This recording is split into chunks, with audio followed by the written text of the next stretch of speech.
खत्म, bye bye, tata, goodbye, गया। तो आपको क्या लगता है ये बिल्डिंग रुकी होगी या गिर गई होगी? अरे नहीं नहीं, हमने इसको भी रोका है। चलिए पहले पूरी सिनेरियो समझाता हूँ मैं आपको, फिर बताता हूँ इसको हमने होल्ड कैसे किया बिल्डिंग को। ये हमारी एक दिल्ली की रेजिडेंशियल बिल्डिंग की साइट है जिसमें क्लाइंट का ग्राउंड फ्लोर है एंड क्लाइंट मॉडिफिकेशंस करना चाहता था अपने ग्राउंड फ्लोर पे। अनफॉर्चुनेटली उसने कोई आर्किटेक्ट या इंजीनियर हायर नहीं किया था, प्योरली काम कॉन्ट्रैक्टर बेसिस पे चल रहा था, जिसकी वजह से ये प्रॉब्लम हुई। पहले मैं आपको साइट दिखाता हूँ क्या थी। देखिए जैसे ही हम एंटर करेंगे तो ये पर्टिकुलर कॉलम था जिस कॉलम को रिमूव करना चाहता था क्लाइंट, और कॉन्ट्रैक्टर ने क्या किया कि इस पर्टिकुलर कॉलम को यहाँ से डैमेज कर दिया। अब जिसकी वजह से इसके ऊपर 3 फ्लोर बने हुए बिल्डिंग के ऊपर, एंड इस तरीके से किसी बिल्डिंग का सेंटर कॉलम को डैमेज करना ये कहीं से भी कोई टेक्निकल पर्सन तो सजेस्ट नहीं करेगा। सो कॉलम को डैमेज कर दिया, कंक्रीट पूरा क्लीन कर दिया गया है और सैगिंग स्टार्ट हो गई थी स्लैब में। पहले एक बार आप डिटेल में वीडियो देख लीजिए, बिल्कुल भी स्टील नहीं रहा है। स्टील को इवन उन्होंने ग्राइंडर से कट भी कर दिया है और सारा कंक्रीट तो रिमूव हो ही चुका है। थोड़ा पीछे से मैं आपको दिखाता हूँ। ये कॉलम है। अब हमने क्या किया था, इसकी हमने रेट्रोफिटिंग जब की तो हमने क्या किया कि एक पर्टिकुलर कॉलम की स्ट्रेंथ इंप्रूव करने के लिए, स्ट्रेंथ तो इंप्रूव नहीं कर सकते इसके अंदर क्योंकि पूरा ही रिमूव हो चुका है।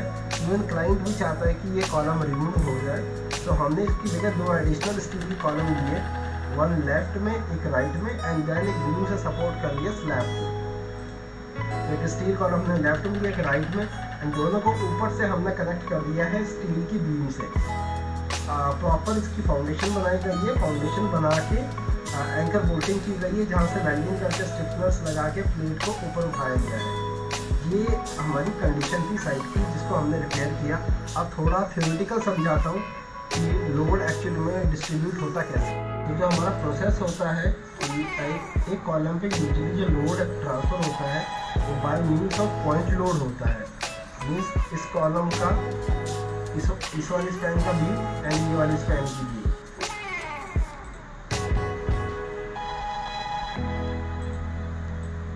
ये वाली बीम एंड ये वाली बीम, इसका कंबाइंड लोड एक पॉइंट लोड की तरह इस पर्टिकुलर कॉलम पे ट्रांसफर होता है एंड इस कॉलम के थ्रू ये लोड जो है आपका फाउंडेशन पे ट्रांसफर होता है।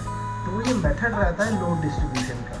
सिंस यहाँ पे इस पर्टिकुलर जगह पे कॉन्ट्रैक्टर ने जब इसको चिप आउट कर दिया तो ये जो लोड डिस्ट्रीब्यूशन था वो ब्रेक हो गया। अभी कॉलम अपना पर्पस फुलफिल नहीं कर रहा है। इसका मेन पर्पस था वर्टिकल लोड को डिस्ट्रीब्यूट करना नीचे की तरफ फाउंडेशन में। तो अब क्या होता है इस सिनेरियो में, जब एक टर्म होती है मोमेंट डिस्ट्रीब्यूशन। जब ये पर्टिकुलर कॉलम जब ये जो पर्टिकुलर कॉलम है जब ये हमारा चिप आउट हो, सिंस अभी ये कॉलम जो है ये इसका ये पर्पस फुलफिल नहीं कर पा रहा है, सो अब ये बीम जो है बीम्स कुछ मोमेंट को डिस्ट्रीब्यूट करेगी, कोशिश करेगी ट्रांसफ़र के लिए। अब जब बीम की कैपेसिटी फेल हो जाएगी उस लोड ट्रांसफ़र में, तो उस सिनेरियो में हमारा ये हो रहा था कि जो स्लैब्स है ये स्लैब सैग करना स्टार्ट करती है। ये स्लैब नीचे की तरफ डिफ्लेक्ट करती है, मीन्स ये एग्जिस्टिंग है तो यहाँ से ये हल्का सा सैग करेगी नीचे की तरफ। इस टर्म्स में ऑन साइड डिफ्लेक्शन भी आनी शुरू हो गई थी, जिसको सपोर्ट करने के लिए टेम्परेरी प्रॉप्स लगा दिए गए थे। एक प्रॉप आपको इमेज में भी दिख रहा होगा, मैं हाईलाइट कर देता हूँ। इस टाइप से प्रॉप्स लगा दिए गए थे सपोर्टिंग के लिए, सो दैट स्लैब नीचे ना आ जाए। सो उसके बाद हम लोगों ने क्या किया, सिंस इसका मेथड जो मैकेनिज़्म था लोड डिस्ट्रीब्यूशन का वो डिस्टर्ब हो चुका है, तो हमने सेम मैकेनिज़्म को पीछे की तरफ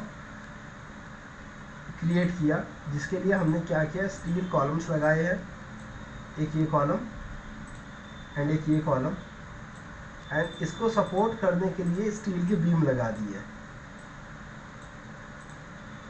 तो जो लोड इसके थ्रू ट्रांसफ़र हो रहा था अब वो पीछे वाले 2 वर्टिकल कॉलम्स के थ्रू ट्रांसफ़र होगा। इसमें एक और ऑप्शन हो सकता था कि हम इस बीम को, इस पर्टिकुलर बीम को वॉल्स के अंदर एनकेसिंग कर दें। मीन्स वॉल के अंदर इसको हम वॉल को डैमेज करें थ्रू आउट, बीम को रखें, बीम के नीचे पैड बनाए एंड देन उसके बाद कंक्रीटिंग करके फिट कर दे सो दैट जो लोड है वो वॉल के थ्रू डिस्ट्रीब्यूट होना शुरू हो जाए। सेम हम दोनों साइड कर सकते थे, बट हमने जो मेथड अडॉप्ट किया है वो किया है कि 2 नए स्टील कॉलम इरेक्ट करने का एंड देन उस बेसिस पे इस बीम को सपोर्ट करने का। अब मैं आपको इसका हमने प्रॉपर बेस बनाया था, फाउंडेशन बनाई है 5 बाय 5 फीट की, और उसके ऊपर एंकर बोल्टिंग की गई है, उसके ऊपर से कॉलम इरेक्ट हुए हैं। अभी हम इन कॉलम्स पे primer waterproofing paint, anti rust paint, इसका रस्ट रिमूव करेंगे पहले इनकी क्योरिंग कंप्लीट हो जाए फाउंडेशन की। सिमिलरली फॉर बीम्स हम उनमें भी सेम यही काम करेंगे, anti rust paint, stiffeners, anchor bolts लगा रखे हमने, स्टिफनर्स को वापस पेंट को रिमूव करेंगे, नया प्राइमर और नया फायर रेजिस्टेंस पेंट लगाएंगे। तो इस तरीके से हमने स्ट्रक्चर को रोका था टेम्परेरी। इसकी स्टेबिलिटी अप्रॉक्सीमेट हमने दी है, जो थ्योरेटिकल है वो 5 से 10 साल है, बिकॉज क्या था स्टील में भी रस्टिंग होगी फ्यूचर में, जिसकी वजह से उसकी कैपेसिटी डिक्रीज़ होगी, तो हमने 10 साल दिया। बट प्रैक्टिकली जो हमारा पर्सनल एक्सपीरियंस रहा है, ये 15 से 17 साल आराम से चल जाती है इस तरह के मेथड। बट हमें ये मेथड्स यूज़ तब करने चाहिए जब हमसे कोई बहुत बड़ा फॉल्ट हो चुका हो। अवॉइड कीजिए इस तरीके से लोड मैकेनिज़्म चेंज करना, बहुत ही क्रिटिकल हो तब आप यूज़ कीजिए, उससे पहले इस तरीके का मेथड आप अवॉइड ही कीजिए। जो एग्जिस्टिंग बिल्डिंग का नेचुरल मेथड है, जो ओरिजिनल मेथड है लोड डिस्ट्रीब्यूशन का, उसी को रिटेन कीजिए, सबसे सूटेबल वही होता है।